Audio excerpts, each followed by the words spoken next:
Okay daddy, evening car పంపండి. Bye bye. Excuse me. ఏమిటమ్మా? Sir, Manohar గారి ఫాదర్. నేనే. ఎందుకు? ఒక ముఖ్యమైన విషయం చెప్పాలని వచ్చాను. వద్దులేండి, పర్వాలేదు, వస్తాను సార్. ఉండమ్మా, ఏదో విషయం చెప్పాలని వచ్చి వెళ్ళిపోతావేమిటి? నాకు జ్యోతిష్యం అంటే నమ్మకం ఉంది.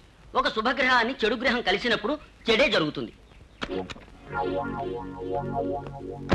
మనోహర్ ఏదైనా తప్పు చేశాడంటారా? అయ్యో, తప్పుగా నేను ఏదైనా మీ అబ్బాయి గురించి మాట్లాడితే నా కళ్ళు పోతాయి సార్. నాకు సంబంధించినంత వరకు చాలా ఉత్తముడు సార్ ఆయన.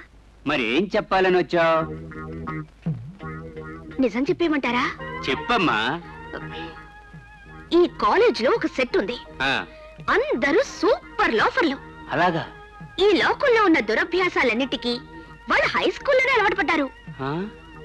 వాళ్లే సార్ మీ మనోహర్ ఫ్రెండ్స్. ఆ? ఒకరోజు మనోహర్ దగ్గర సిగరెట్ వాసన వస్తోందని ఇంట్లో మీరు తిట్టి కేకలేశారా? మళ్ళీ సిగరెట్ తాగావో నోటి మీద వాతన పెడతానన్నా. సిగరెట్ తాగాడా అమ్మా? లేదు లేదు, ఇంట్లో మీరన్నది ఆ మనోహర్ వచ్చి ఇక్కడ చెప్పేసరికి అతని ఫ్రెండ్స్ అందరూ ఏమన్నారో తెలుసా సార్? ఏమన్నారేమిటి? పోరారే, తండ్రి లేడు గిండ్రి లేడు, ఇంకో సిగరెట్ వెలిగించి మీ నాన్న మొహం మీద వదరా, నోరు మూసుకుంటాడని ఆ పడుతాయిలు అందరూ అన్నారు సార్. నా మొహం మీద వదలా?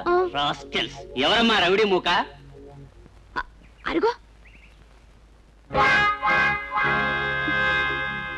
ఏ మనోహర్, రారా ఇలా.